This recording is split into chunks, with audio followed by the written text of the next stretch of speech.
Good Monday morning. I hope that you had a blessed Palm Sunday and are looking forward to a wonderful week. This is Holy Week, Passion Week, as we move towards Easter. And this is Monday Matters. Every Monday, I take a few minutes to share a thought or two about something that hopefully will make your life happier, healthier, and a little bit holier. My name's Mike Courtney, and thank you for joining each week on Monday Matters. I do appreciate it. I get quite a few comments and emails and texts and things and people talking about this. I do appreciate that. Thank you for letting me know that it means something. It's just something I feel like I'm supposed to do.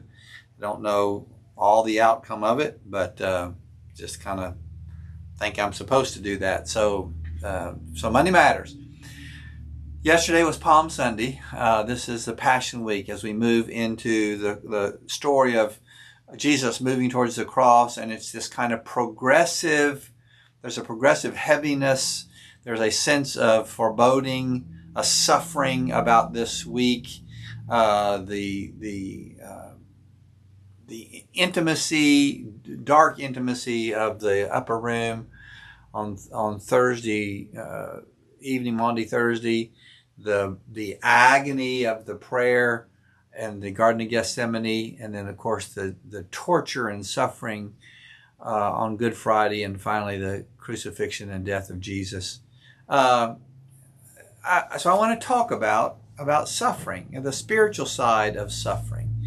There are different kinds of suffering. A few years ago, I had shingles for a long time. I'm still suffering with some of the after effects of that, and that physical suffering that can just be torment. I mean, it's just almost more than you can bear sometimes.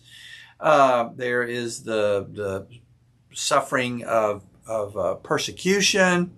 Viktor Frankl began his great work, the Man's Search for Meaning, out of the suffering of Nazi concentration camps. In our community this week, which is part of what has prompted this thought, to tell you the truth, we are witnessing and in some cases experiencing suffering on a whole different level. 1 week ago today was the school shooting at Covenant Christian School, and it's just unimaginable. I will say, for those of you who don't know, that Branches has been called to coordinate the trauma care for that. There are several wonderful counseling groups that are providing counseling free of charge, Branches among them.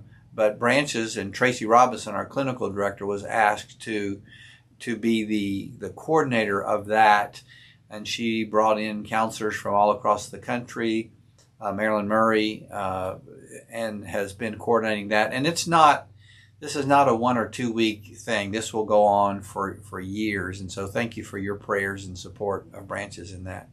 But different kinds of suffering. Jesus said in John 16:33, "In this world you will have trouble." Peter writes in 1 Peter 5:10, "And after you have suffered for a little while, the God of all grace will himself restore you and make you strong and firm and steadfast." So the not just the implication, but the clear admonition in Scripture is that in this life there will be suffering. Suffering is as much a part of life as breathing. We will suffer. So what about the spiritual side of that? We could talk about the physical side, how you handle that, even the emotional side. But what about the spiritual side? Well, I jotted down 7 bumper stickers. These are bumper stickers. I try not to go into deep meaning about these, but just kind of give you these 7 statements, and maybe you want to write those down, put them on a Post-it note, and tape them to the mirror in your bathroom or something to remind you every once in a while, particularly if you're going through some suffering. So here are 7 bumper stickers about the spiritual side of suffering. Bumper sticker number 1, make space in your life for pain. I've already said, Jesus said there will be suffering. I have noticed that people who are surprised by pain, who are shocked by it, who did not make space for it, have a more difficult time. But people who understand, not in a fatalistic way, not in a negative way, but Suffering is a part of the human experience. They seem to be able to handle it on a different level. And so what I would encourage you to do is, right from the first, make space in your life for pain. Recognize that problems will come. Here's bumper sticker number 2. Our suffering is not a sign of His rejection. The fact that we go through trouble, that we go through trial, that we suffer, that does not mean that God has rejected us. That's the spiritual weapon that the enemy wants to use against us. You know, even on the cross, Jesus says, my God, why hast thou forsaken me? He knew that God had not forsaken him, but that spiritual thing that wells up in us that says, if I'm going through this, God must not love me anymore. Don't do that. Remember that our suffering is not a sign of His rejection. Bumper sticker number 3. Jesus knew all about your suffering. He is a man of sorrow, acquainted with grief. There's nothing, the Bible tells us there's nothing we will experience that Jesus has not already gone through. Jesus knows about your suffering. There's nothing you're going through today, or the people in the covenant community, or me with shingles, or Victor Frank. There's nothing any of us went through that God was surprised by. Jesus knows about your suffering, and He cares about it. Here's bumper sticker number 4. Let it out and let it go. Let it out. We perhaps feel like that we are supposed to suffer stoically. We're supposed to suffer in silence, that we can't never let them see you cry. It's not good. It's not healthy. It's probably not even possible. There needs to be those moments of slamming the door, or shaking your fist at the sky, or sobbing in your pillow. Let it out. An important part of the healing from suffering is to let it out, and then let it go. We have the choice. We have the ability to not nurture it, to not ruminate on it, to not just hold on to it.